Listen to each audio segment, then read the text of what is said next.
ഭീകരന്മാരെ അനുകൂലിച്ചു. ഒടുവിൽ പണി കിട്ടിയത് ഇങ്ങനെ.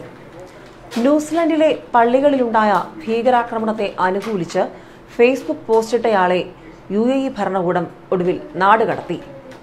ട്രാൻസ്കാർഡ് ഗ്രൂപ്പിൽ ജീവനക്കാരനായിരുന്ന ഇയാളെ ജോലിയിൽ നിന്ന് പിരിച്ചുവിട്ട ശേഷം കമ്പനി അധികൃതർ നിയമ നടപടികൾക്കായി അധികൃതർക്ക് കൈമാറുകയാണെന്നാണ് പ്രാദേശിക മാധ്യമങ്ങൾ റിപ്പോർട്ട് ചെയ്യുന്നത്. എന്നാൽ നടപടിക്ക് വിധേയനായ ജീവനക്കാരന്റെ പേരോ ഇയാൾ കമ്പനിയിൽ വഹിച്ചിരുന്ന പദവിയോ ഫേസ്ബുക്കിൽ പോസ്റ്റ് ചെയ്ത കമന്റിന്റെ വിശദാംശങ്ങളോ കമ്പനിയോ അധികൃതരോ പുറത്ത് ഇതുവരെ വിട്ടിട്ടില്ല. ഏതായാലും കൃത്യമായ പണിയാണ് കമ്പനി നൽകിയത്. വെള്ളിയാഴ്ച നമസ്കാരത്തിനിടെ ന്യൂസിലൻഡിലെ പള്ളികളിലുണ്ടായ വെടിവയ്പിൽ 50 വിശ്വാസികളാണ് മരിച്ചത്.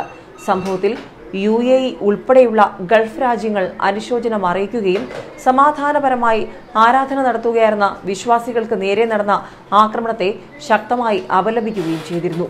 ആക്രമണം നടന്നതിന് പിന്നാലെയാണ് UAE ആസ്ഥാനമായി പ്രവർത്തിക്കുന്ന ട്രാൻസ്കാർഡ് എന്ന കമ്പനിയിലെ ജീവനക്കാരൻ ആക്രമണത്തിൽ സന്തോഷം പ്രകടിപ്പിച്ച് ഫേസ്ബുക്കിൽ പോസ്റ്റിട്ടത്.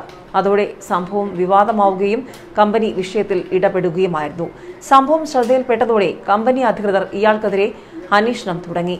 ആരോപണ വിധേയനായ ജീവനക്കാരൻ മറ്റൊരു പേരിലുള്ള ഫേസ്ബുക്ക് അക്കൗണ്ടിൽ നിന്ന് പോസ്റ്റിട്ടെന്ന് കമ്പനി കണ്ടെത്തുകയായിരുന്നു. സോഷ്യൽ മീഡിയയുടെ ദുരുപയോഗം ഒരു തരത്തിലും അംഗീകരിക്കാനാകില്ലെന്ന് വ്യക്തമാക്കിയ കമ്പനി അധികൃതർ ഉടൻ തന്നെ ഇയാളെ ജോലിയിൽ നിന്ന് പിരിച്ചുവിടുകയായിരുന്നു. നിയമപ്രകാരമുള്ള മറ്റ് നടപടികൾക്കായി ഇയാളെ അധികൃതർക്ക് കൈമാറിയെന്നും കമ്പനി മാനേജിംഗ് ഡയറക്ടർ അറിയിച്ചിട്ടുണ്ട്. തുടർന്ന് ഇയാളെ നാടുകടത്താൻ അധികൃതർ ഉത്തരവിടുകയായിരുന്നു. ഏതായാലും ഭീകരവാദത്തെ പ്രോത്സാഹിപ്പിച്ചാൽ ഇങ്ങനെയിരിക്കുമെന്ന് ഇപ്പോൾ മനസ്സിലായി. സൈബർ കുറ്റകൃത്യങ്ങൾക്ക് ശക്തമായ ശിക്ഷയാണ് UAE സൈബർ നിയമപ്രകാരം ലഭിക്കുന്നത്.